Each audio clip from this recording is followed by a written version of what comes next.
We're all going to die. It's just when and how we don't know. I don't want to upset you, but 1 in 3 of us will get cancer. Some will get motor neuron disease, some other life-threatening illnesses. I want you to realise just how important your hospices are to you. They know ultimately what I want in my death. They know where I want to die. We've had those discussions. They are my voice. They will speak for me. We'll care for you when you most need it for free. Last year we looked after almost 1,500 of you, 350 in our wards. Being here has given me such peace of mind, staying in a place like this. I feel so comfortable and relaxed in this environment, whereas I've never ever felt like this in a general hospital.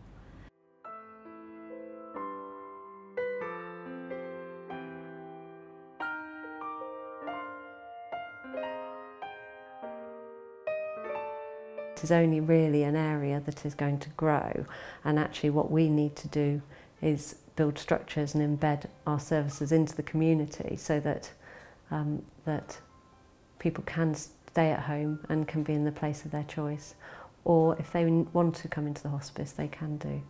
It costs us over £7 million a year to run our hospices. That means we're spending £19,000 every 24 hours on care.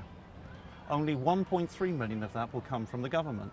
The rest, about 5.4 million, will come from you and your donations. We rely on that money so that you can depend on us. Welcome to Woking and Beare Hospices.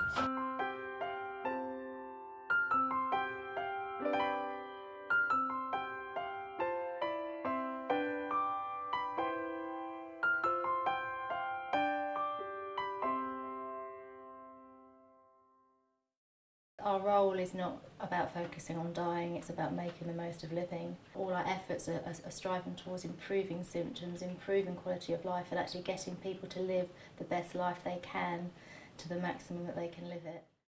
Now we're just going to stand and do our little wait for a minute. Yes. That's it. We'll just check that you're not feeling dizzy. That's right, yes. I think that should be fine. Okay? Yes. And then we'll head off over the room and just see how you get on. So we're going to do frame. And walk. That's it. And your sore leg first. That's right. It can be as important as being able to get yourself on and off the toilet and doing that on your own, which actually for our younger patients is very important, to practicing things like walking so that you can walk your daughter up the aisle, practicing steps so you can get on and off a plane for maybe a journey, which is really important. It enables people to do the things that is really important for them at the end of their life. We do quite a lot where people have been in for symptom control, they're better than they were, and they're going home to live more. So equally are both very rewarding.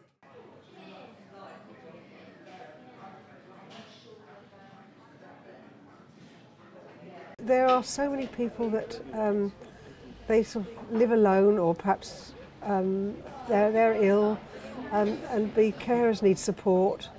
And I think to be able to come here just for a day a week, some come 2 days, is wonderful for the carers. I mean, it gives them 2 days when they can do their own thing. They're guests of the hospice, and we like to make them welcome and feel that we're... No, you're there. Yeah, I'm sorry. Do you know that one? Oh, there you are. How come you do what Henja says and you ignore me? It's just, I don't know how they'd manage without. And that's why I think it is the carers as much as the patients. And I'm sure they are so appreciated here. But we do need lots of money, don't we? That's the problem. The day goes so quickly, doesn't it? It doesn't seem possible, no.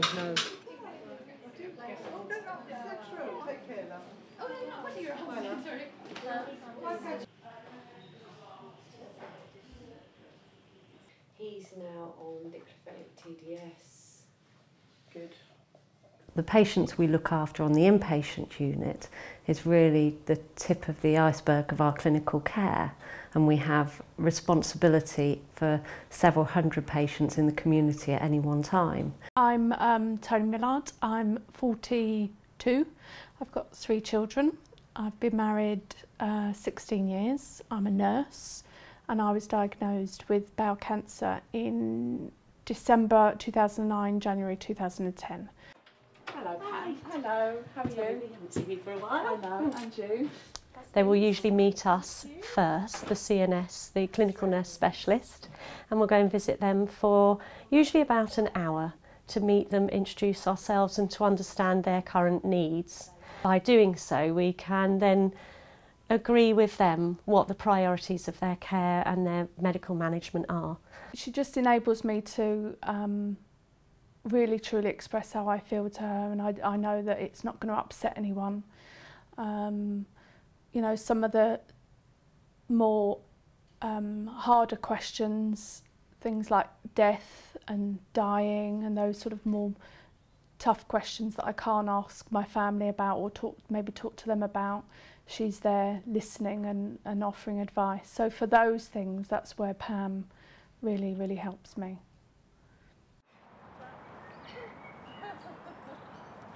Cancer can easily tear families apart. There's so much anger involved with cancer and the uncertainty of what's going to happen in the future. And without counselling from Pam, our family would have been a much more difficult situation than we are now. Pam's particularly helped my eldest daughter Faye come to terms with her anger, which initially was directed very much at myself and my wife Tony. It was really tough just dealing with all the emotions, and as soon as I started counselling, within the first 2 to 3 weeks, it benefited so much because I was able to get all the emotions and my feelings off my chest and able to talk to someone, almost a stranger, but who I grew to become a good friend really. Faye now is coping pretty well with the situation, and Pam has also helped Tony enormously with all the enormous range of emotions that she's going through. And somehow Pam seems to know exactly what to say and what Tony's thinking, which as a non-cancer person I find amazing because I never know what to say and I always say the wrong thing.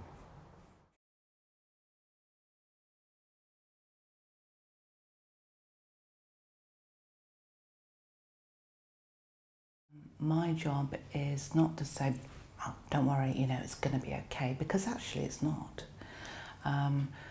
To try and unpick what they're most afraid of. You know, it could be they're afraid, and often is, they're not actually afraid of death, they're afraid of the process of dying. They're afraid of losing their dignity, losing their mobility, being a burden to their family and their friends. And it's a case of unpicking that. Often there's nothing anyone can do about it. Sometimes there is. But to be able to express and articulate that is highly valuable.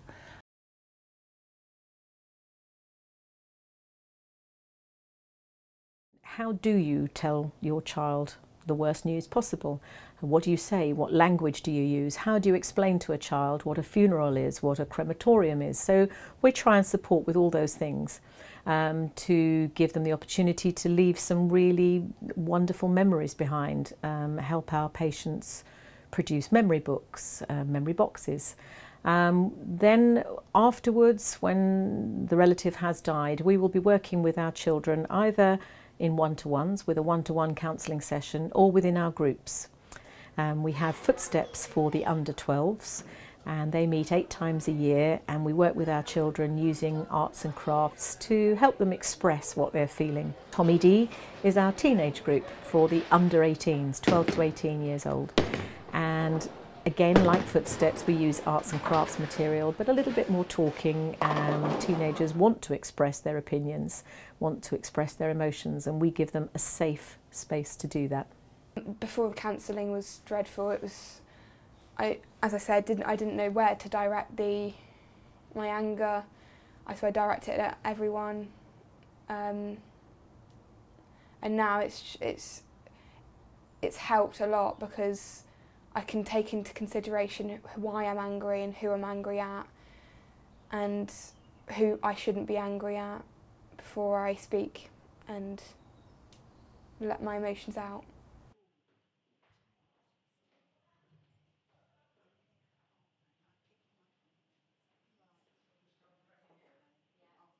It's nice. I don't have to worry about Jeff for half an hour, which sounds silly, but it's just half an hour to myself. And he's safe, I'm safe. That means a lot, doesn't it? Yeah. It makes me feel a bit better for a few days, and it's also nice just to get out for a while. This, to me, is worth millions. If more people knew about what we do, we would get a lot more support when they realise that it is actually for them. So many hundreds and thousands of families benefit. All in all, it's a good afternoon.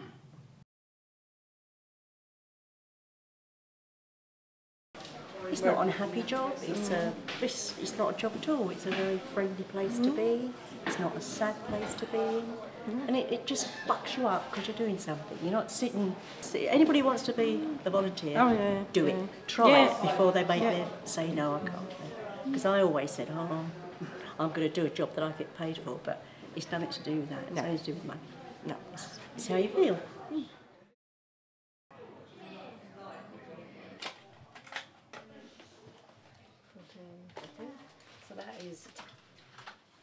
In April we launched our telephone advice line. It's a 24-hour emergency line which is staffed by specialist nurses and the ward nurses to provide immediate advice out of hours.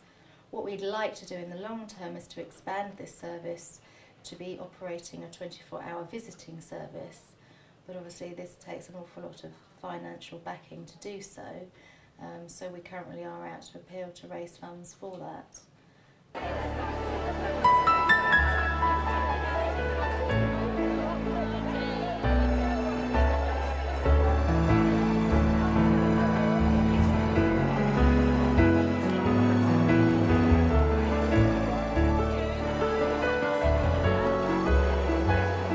community got together to actually raise the money to open this hospice, which was approximately 16 years ago.